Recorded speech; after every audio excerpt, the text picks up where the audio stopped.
প্রত্যেকটা শিক্ষার্থী এখন আসলে রাজনৈতিকভাবে এমন সচেতন হয়েছে, বিশেষ করে জুলাই অভ্যুত্থানের মধ্য দিয়ে প্রত্যেকটা শিক্ষার্থীর রাজনৈতিক সচেতনতা, পলিটিক্যাল কনসিয়াসনেস এমনভাবে তাদের মধ্যে গ্রো করছে যে তারা আসলে সত্যিকার অর্থে এখন আসলে কোনো অপপ্রচার, ট্যাগিং কিংবা কারো নামে কোনো কিছু যখন রটানো হয় তারা খুবই দ্রুত সেগুলো ধরে ফেলতে পারে। যেই কুচক্রী মহল আমাদেরকে কলুষিত করার জন্য আমাদের বিলবোর্ডগুলো তারা ছিঁড়েছে, কিন্তু আখেরে দেখা গেল এই বিলবোর্ড ছিঁড়ার কারণে শিক্ষার্থীদের সিম্প্যাথি আমরা বেশি পেয়েছি। শিক্ষার্থীরা আমাদেরকে আরও বেশি মজলুম, আরও বেশি শিক্ষার্থী বান্ধব হিসেবে তারা দেখতে পেয়েছে। এবং আমরা যেহেতু সবসময় ক্যাম্পাসটাকে একটা স্টেবল এবং স্থিতিশীল হিসেবে দেখতে চাই, কোনো ধরনের সংঘাত, সহিংসতা, সংঘর্ষ এগুলোর মধ্যে আমরা যেতে চাই না। এই ঢাকা বিশ্ববিদ্যালয় থেকেই জুলাই গণঅভ্যুত্থানের চিন্তা এবং সর্বপ্রথম কোটা আন্দোলনের মধ্য দিয়ে আন্দোলনের শুরু, এবং তার পরবর্তীতে সারা বাংলাদেশের ছাত্র সমাজ এই আন্দোলনে যোগ দিয়ে এই ঢাকা বিশ্ববিদ্যালয়ের নেতৃত্বে ফ্যাসিবাদ এবং হাসিনাকে, আওয়ামী লীগকে উৎখাত করতে সক্ষম হয়েছে। ছাত্র শিবিরের সমর্থিত প্যানেল ঐক্যবদ্ধ শিক্ষার্থী পরিষদের আপনি একজন প্রার্থী। আপনি যখন ভোট প্রার্থনার জন্য গণসংযোগে বের হন, তখন শিক্ষার্থীদের মাঝে গিয়ে আপনার কী ধরনের অনুভূতি হয়? সেখানে আপনাদের নামে বিভিন্ন ট্যাগিং এবং বিভিন্ন অপপ্রচার থাকার পরে তাদের মাঝে আপনাদের গ্রহণযোগ্যতা কেমন? ঐক্যবদ্ধ শিক্ষার্থী জোট এখন পর্যন্ত আমার চোখে ঢাকা বিশ্ববিদ্যালয় কেন্দ্রীয় ছাত্র সংসদ ডাকসু নির্বাচনে সবচেয়ে জনপ্রিয়, সর্বাধিক শিক্ষার্থী বান্ধব একটা প্যানেল। আমরা যখন শিক্ষার্থীদের কাছে যাই তারা আমাদেরকে খুবই ওয়ার্মলি ওয়েলকাম করে।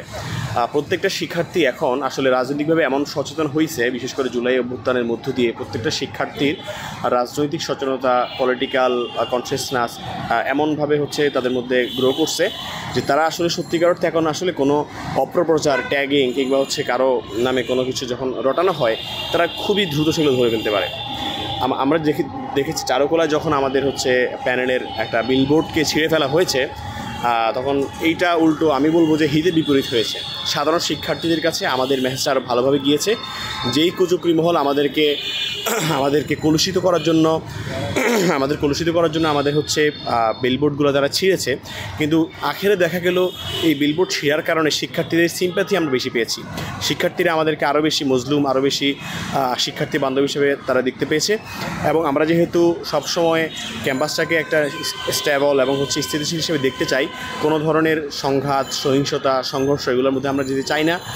অনেকেই অনেকভাবে আমাদেরকে উস্কানিমূলক বিভিন্ন কার্যক্রমের মধ্য দিয়ে এই ধরনের দিকে আমাদেরকে গড়াতে চায়, কিন্তু আমরা সব সময় শিক্ষার্থীদের পক্ষে একটা স্টেবল ক্যাম্পাসের পক্ষে থাকতে চাই।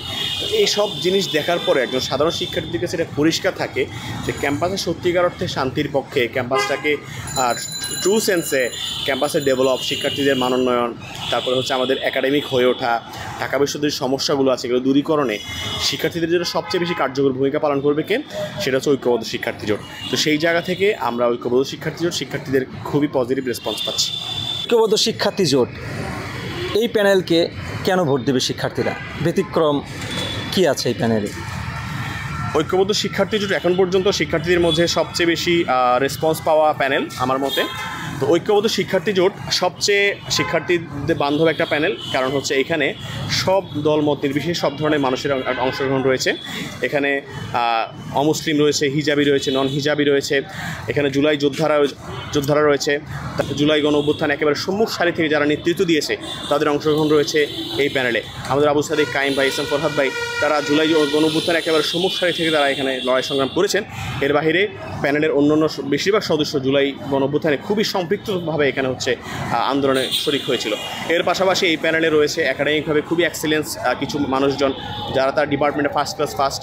তো সার্বিকভাবে এই প্যানেলকে শিক্ষার্থীরা মনে করছে সবচেয়ে তাদের জন্য যোগ্য এবং তাদের জন্য তাদের আশা আকাঙ্ক্ষা পূরণের সবচেয়ে যোগ্য দাবিদার হচ্ছে এই প্যানেল। ডাকসু নির্বাচনটা কি শুধু ডাকসুর মধ্যে সীমাবদ্ধ থাকবে, না এটা সংসদ নির্বাচন পর্যন্ত এর প্রভাব গড়াবে? কি মনে করে? ঢাকা বিশ্ববিদ্যালয়ের যেই ডাকসু, এই ডাকসু যদিও একেবারে পিওরলি এটা একটা ঢাকা বিশ্ববিদ্যালয়ের অভ্যন্তরীণ শিক্ষার্থীদের জন্য গঠিত একটা ছাত্র সংসদ। ডাকসুর প্রাইমারি এবং বেসিক কনসার্নিং এরিয়া ঢাকা বিশ্ববিদ্যালয় এবং ঢাকা বিশ্ববিদ্যালয় ক্যাম্পাসের সাথে সম্পর্কিত যত ধরনের আপনার বিষয় আছে, যে ধরনের সংশ্লিষ্টতা আছে এর বাহিরে জাতীয় কিংবা ঢাকা শহরে ঢাকা মহানগরের কোনো বিষয়ের সাথে ডাকসুর সম্পর্ক নেই। তবে আপনি যদি ঢাকা বিশ্ববিদ্যালয়ের কনটেক্সটে দেখেন যে এই বিশ্ববিদ্যালয়টা বাংলাদেশে এমনভাবে বাংলাদেশের ইতিহাস, বাংলাদেশের রাজনৈতিক এবং গণতান্ত্রিক সংগ্রামের সাথে এমনভাবে জড়িয়ে আছে যে ডাকসু এটা যদিও একটা ছাত্র সংসদ নির্বাচন, কিন্তু এটার ভাইব এবং এটা এমনভাবে হচ্ছে মানুষের মধ্যে আগ্রহ উদ্দীপনা সৃষ্টি করে যেটা অনেকটা জাতীয় নির্বাচনের সমপর্যায়ের একটা মিডিয়া বলি মানুষের মধ্যে আগ্রহ উদ্দীপনা সৃষ্টি করতে পারে। এর একটা কারণ হচ্ছে গিয়ে আমরা যদি সর্বশেষ জুলাই গণঅভ্যুত্থান দেখি, যে জুলাই গণঅভ্যুত্থানের ক্যান্টনমেন্ট ছিল ঢাকা বিশ্ববিদ্যালয়। এই ঢাকা বিশ্ববিদ্যালয় থেকেই জুলাই গণঅভ্যুত্থানের চিন্তা এবং হচ্ছে সর্বপ্রথম কোটা আন্দোলনের মধ্য দিয়ে এই আন্দোলনের শুরু, এবং তার পরবর্তীতে সারা বাংলাদেশের ছাত্র সমাজ এই আন্দোলনে যোগ দিয়ে এই ঢাকা বিশ্ববিদ্যালয়ের নেতৃত্বে ফ্যাসিবাদ এবং হাসিনাকে, আওয়ামী লীগকে উৎখাত করতে সক্ষম হয়েছে। এইভাবেই ঢাকা বিশ্ববিদ্যালয় যুগে যুগে, ইভেন আমরা যদি দেখি যে বাংলাদেশের জন্মের পিছনে বলা হয় ঢাকা বিশ্ববিদ্যালয় বাংলাদেশের জন্ম দিয়েছে। তো সেই জায়গা থেকে ঢাকা বিশ্ববিদ্যালয় বাংলাদেশের এমন একটা মানে ইউনিক একটা পুরো বিশ্বেই একটা মানে ইউনিভার্সিটি সে প্রতিষ্ঠিত হয়েছে, যে ইউনিভার্সিটি তার একাডেমিক কাজের চেয়ে রাজনৈতিক কাজের জন্য বেশি সমৃদ্ধ, বেশি মানে পরিচিত।